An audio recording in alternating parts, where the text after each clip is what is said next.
Hello and welcome to another episode of Earth911's Sustainability in Your Ear. I'm Mitch Ratcliffe, and we are back this time to have, I think, a very important conversation about Earth Day with Kathleen Rogers, president of the Earth Day Network. Earth Day, which takes place each year on April 22nd, becomes a more significant celebration every year that we race further into the climate crisis. The first Earth Day in 1970 shows the potential for America and the world to change. It was the largest public day of action in U.S. history. More than 20 million Americans went into the streets in support of environmental reform. And following that first Earth Day, Congress and President Nixon launched the Environmental Protection Agency, Clean Air Act, Occupational Safety and Health Act, and National Environmental Education Act, which was followed 2 years later by the Clean Water Act. Before those changes, American air and water were far dirtier, so much so that it's hard to explain how much it has changed.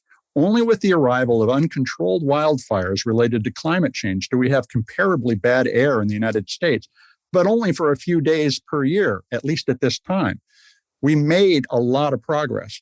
Now, Kathleen and the Earth Day Network organize the global Earth Day celebration each year. The 50th anniversary of Earth Day was planned as a billion-person march all around the planet, but it and the 51st event went largely online because of the pandemic. This year's program will focus on investing in the planet, from making sustainable investments like those we often talk about on Sustainability in Your Ear, as well as how to invest in creating a better future by getting involved in your community through activism, creating healthier communities, and how each of us can make personal changes to reduce our impact. But most importantly, each of us can send signals to companies and the institutions that we interact with, asking for sustainable alternatives to carbon-era packaging and products. So let's discover what's on tap for Earth Day 2022. You can, of course, learn more about Earth Day at www.earthday.org. Welcome to the show, Kathleen. How are you? Fine. Thank you for having me. Well, nice to talk to you again. It is. It's good that we're all starting to get back together. I understand that this year's Earth Day Gala will be in person again. It's great to hear that physical contact is returning. How has Earth Day changed, though, since, say, 2018 or 19 because of the pandemic? How has it reshaped your mission?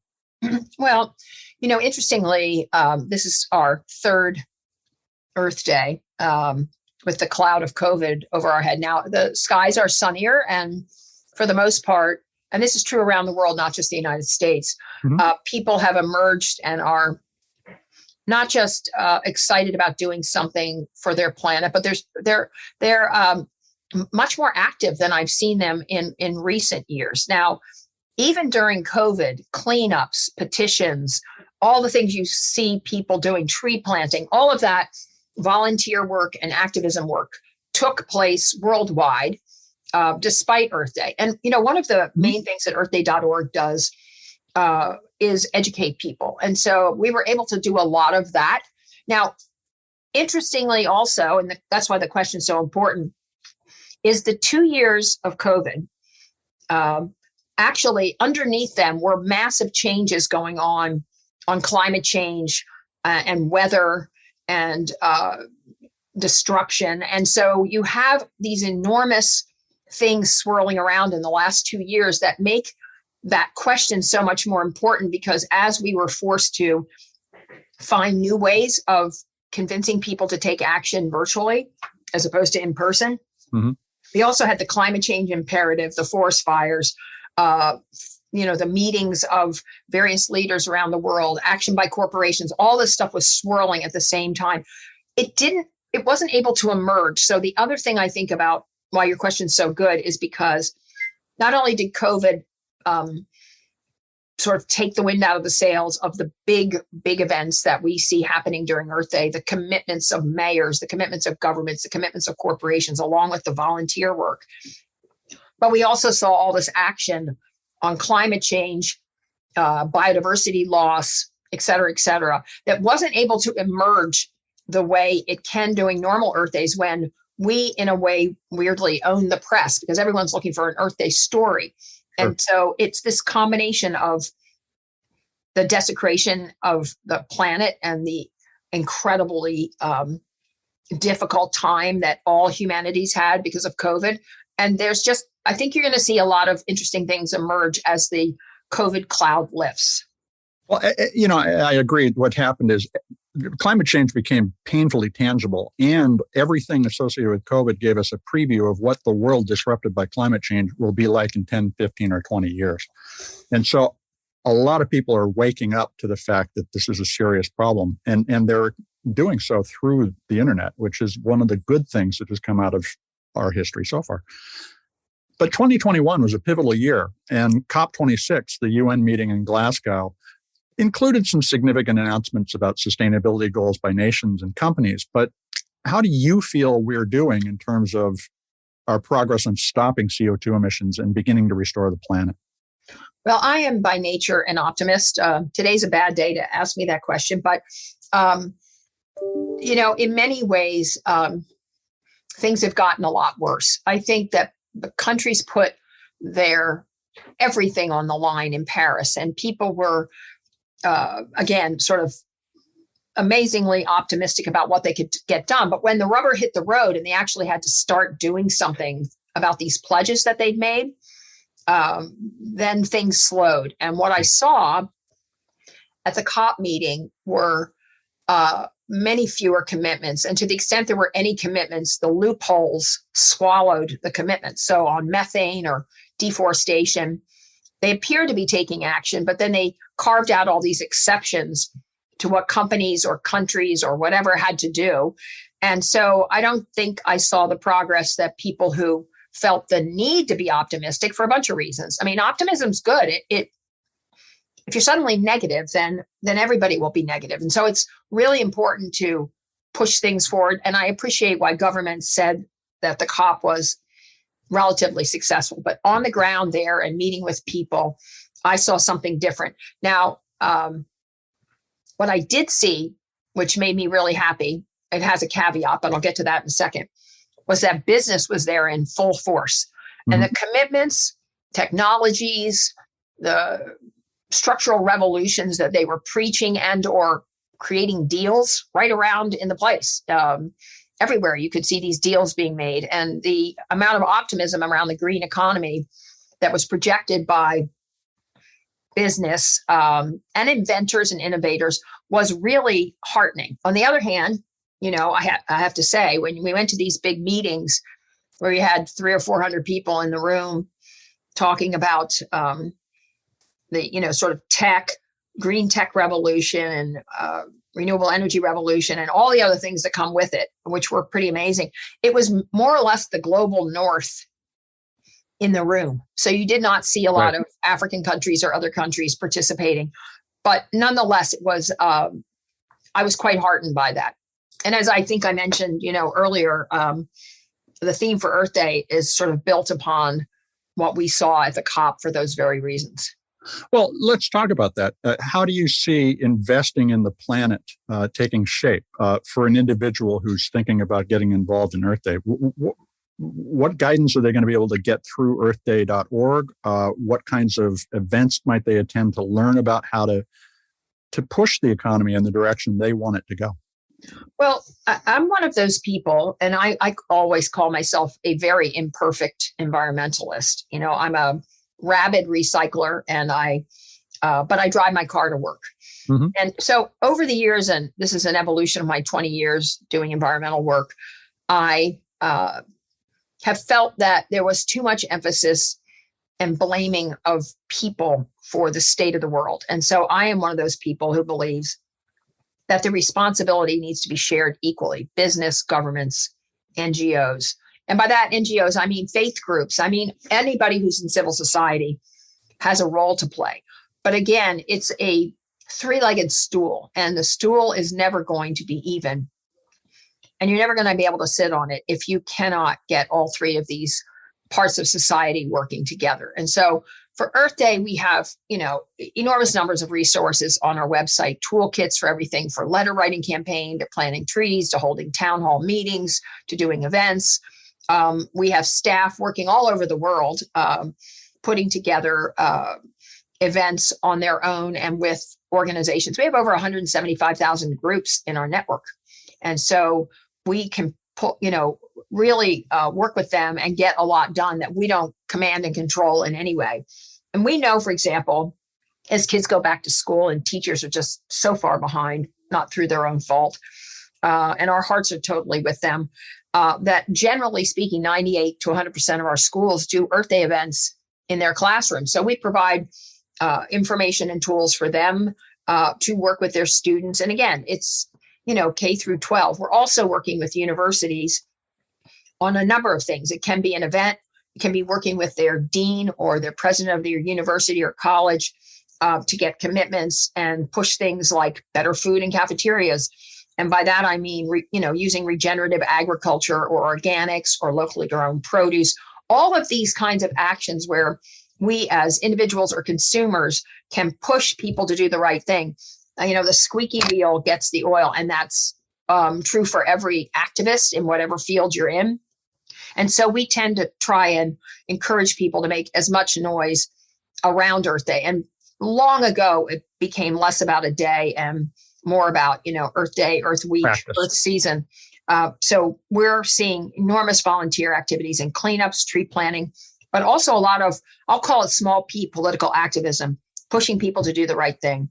And we're also seeing more commitments by corporations who, for economic and other reasons, might I even say a conscience, are doing remarkable things to change their businesses to something that is both more sustainable and, faithful to their principles of businesses can do good.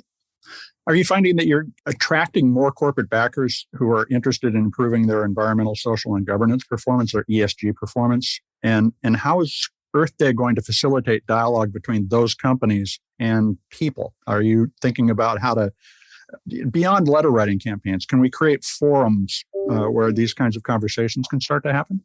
Yes, that is exactly what we're trying to do, and not just on around Earth Day. Our theme, which is exactly that, Invest in Our Planet, is focused on bringing people together for dialogues. We've done this many times. We've brought an interesting one is we bring naysayers from my own community together with industry leaders and government officials to iron out differences about way a technology can be engaged or employed.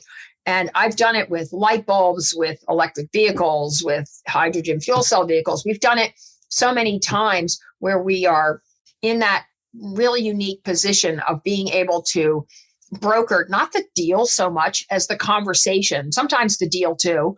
But we've seen this play out over and over again, that is the world's best way to get something, I'll call it radical, done. Because if you really want to get companies to push themselves and challenge themselves, there's nothing better than having the environmental community hanging out that carrot if they stretch a little further.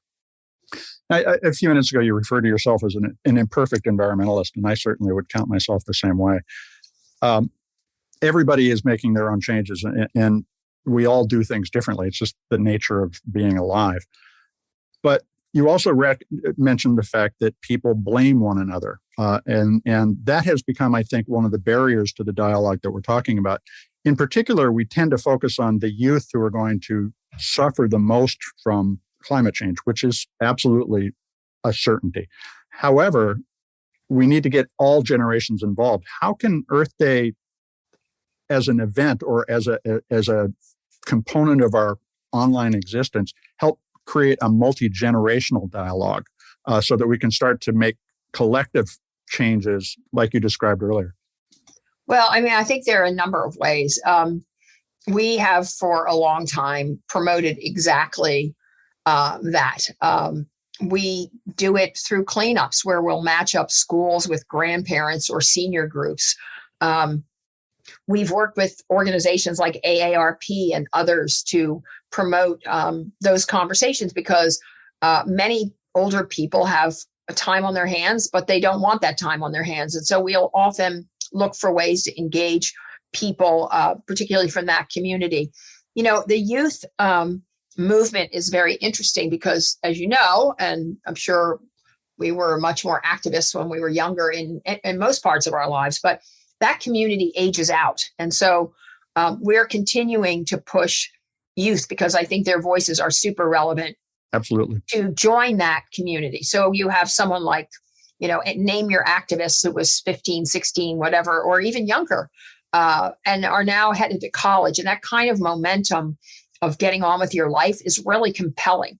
And so it's hard to be the activist you are when you're trying to prepare for your career.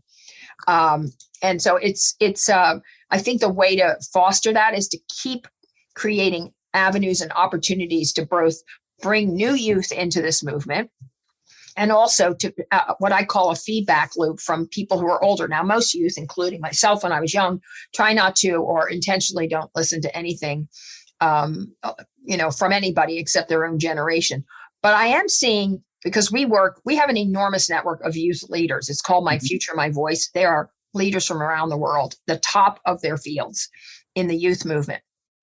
And what I found is if you let them give you their demands and you help them filter it or refine it, that they are perfectly willing. It's like being an editor of the movement. And so while we never pretend to be in charge, if you do it the right way, you can become what I call the editor of the movement, whether it's how they say things or why they say things, or even suggesting to them people they should meet or avenues they should explore where we think the pressure points would be more effective.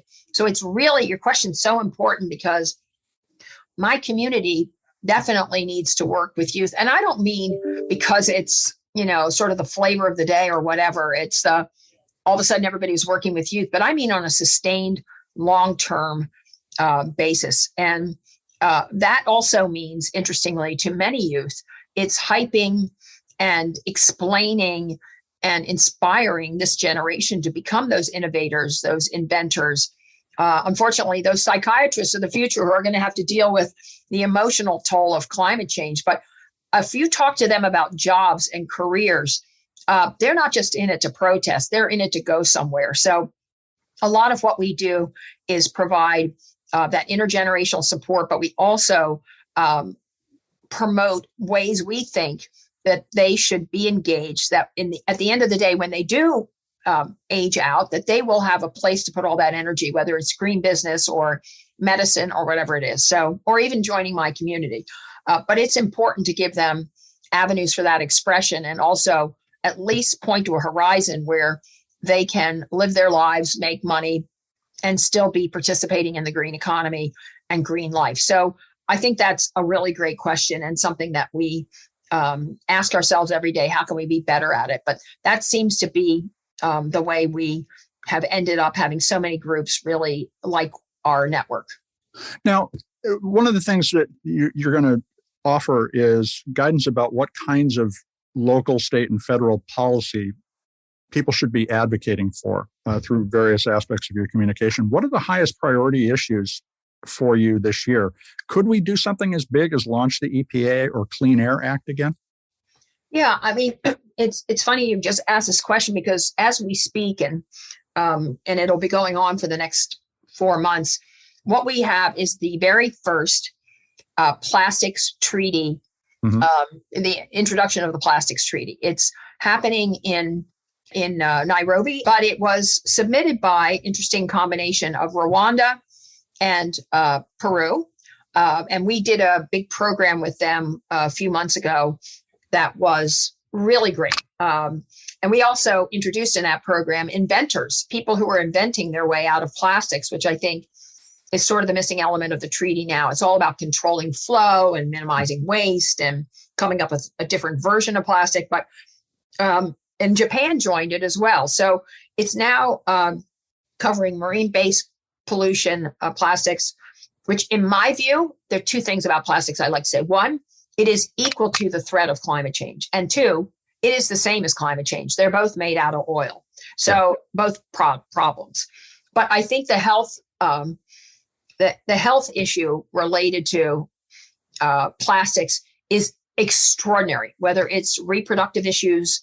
I'm getting incredibly dire advice from pediatricians on declining fertility rates around the world, cancers and everything else, and that we all have, hundreds of millions of micrograms of plastics in our bodies and consume them every day. I consider this the number one public health threat in the world. Yet we are approaching it so gingerly and slowly. But it is big news that finally we're doing something. Will we figure out a substitute for plastic? I hope in the next 10 years. And not maybe for all plastics. Some of the surgical plastics may not go away, but the average day-to-day plastic use, it's got to go away. And so in addition to, that's one of the big issues we're excited about. I think, again, back on business, and it's very odd for Earth Day to be so excited about what business is doing, but we recognize that the amount of money floating around in the world that could be put to use, I mean, it's unbelievable. There's never been a richer time in human history. And by that, I mean massive amounts of cash. And that could all be, and I'm seeing it, invested in green products because, business people look ahead. They don't look to today or tomorrow's news. They're looking 5, 10, 15 years ahead. They read the writing on the wall. And they know that if they create a brand new product, it's just like a brand new, phone. Everybody's going to run out and buy it. So it's also a way to keep the economy going and coming up with something that's truly 100% biodegradable that also doesn't take a toll on farming or air pollution or other things to create it. All of that's being done inside labs and inside garages as we speak. We see the same thing and try to surface a lot of those stories for our readers. The interesting challenge I see with regard to plastics is as we innovate new types of plastic, bio alternatives to plastic, I also see complaints from the recycling industry that is going to be unrecyclable. And so they're trying to raise blockers to adoption of non-petrochemical based plastics. How do we shine the light on the real questions around the transition we need to make in the economy when we are getting so many conflicting versions of reality? And this is also another byproduct of the internet, which is a good thing and a bad thing. Well, I'm going to tell you a quick story because I think it illuminates the whole conversation. And that's also a great question. While I was searching on the internet, as I do continually, about the Industrial Revolution, because I'm a total fan and student of it, I found the minutes from a meeting of horse carriage makers. It was a conference that was put together by everybody who made a carriage. Yep. And they all got together, and it was organized by a guy named Studebaker. And Studebaker was one of the largest carriage makers in the world. And so I found and read the minutes of this meeting. And it was all about the threat of the horseless carriage. Yep. And the minutes are hilarious in retrospect. But at the end of the meeting, all the carriage owners basically said, carriage makers said, oh, nah, it's not going to happen. We're going to stay in our same business. And they took a vote of where they wanted to go. And Studebaker was the only one that said, I don't think so. And all of those carriage makers almost immediately went out of business, and Studebaker became the second largest automobile company manufacturer in the United States. Eventually, they were bought out. But I think that tells the tale. And you're absolutely right. People that are promoting either untruths or whatever, they're just afraid. One thing I know after living this long is people love the status quo. They hate change for the most part. There are those, very intrepid people out there who thrive on it. But for the most part, whether it's family or faith or what you see on television, whatever it is, unless it's so shockingly good and new, which means you'll have early adapters, what you have are people that are just stuck in their old ways. And it's not just this generation, it's been forever. Mm-hmm. And so it takes time to move people. It takes inspiration. I look back at the Kennedy and the space thing. I mean, when you measured, which they did, the amount of enthusiasm in this country for these new technologies around space because of one speech, one leader who inspired people to go to the moon, who made us all believe, everybody on the planet at the time believed. If you read the polls of what those people believed, they all thought it was doable.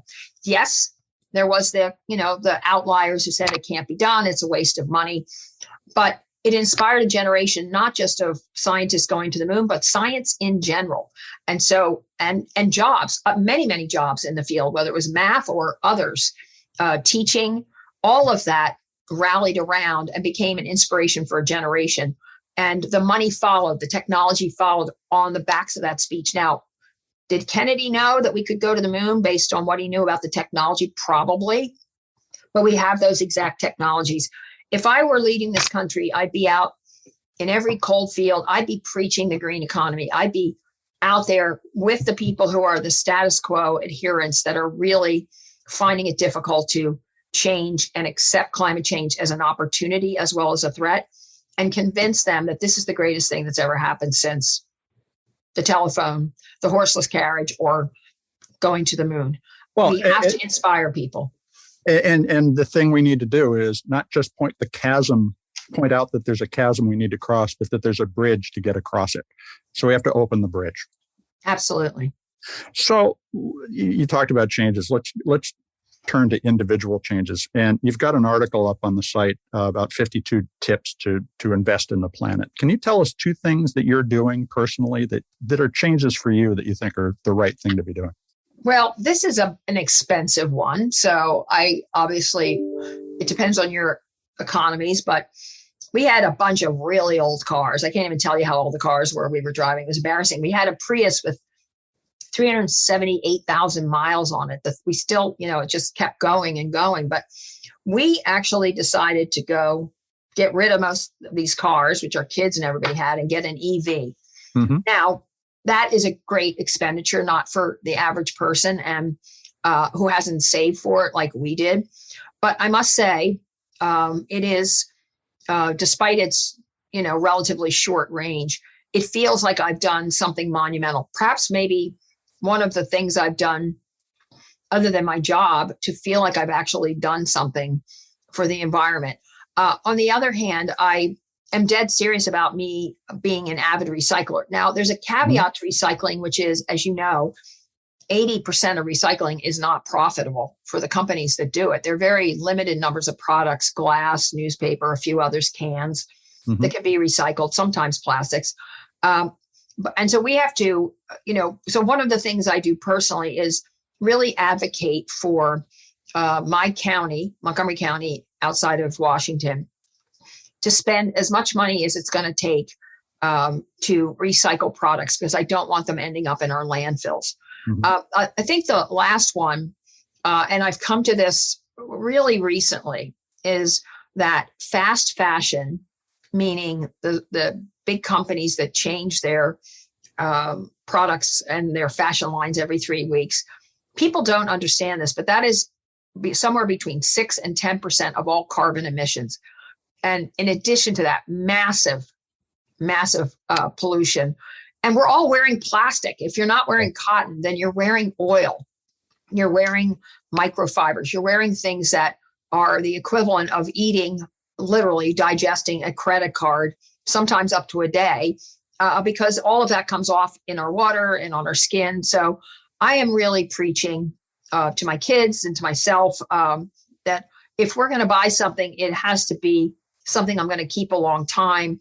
I am really interested in pushing companies that have good environmental records, but are blindly turning their eye to the materials that they use in their clothes, because I think you're going to see fashion and its impacts on climate, on our health, on our water, on our land, because you have to clear so much land for even growing cotton, that I think you're going to see this as an emerging issue that people are not going to be happy with, because people can walk into stores and buy nice stuff, or looks nice at the time anyway, for $5 or even less than that.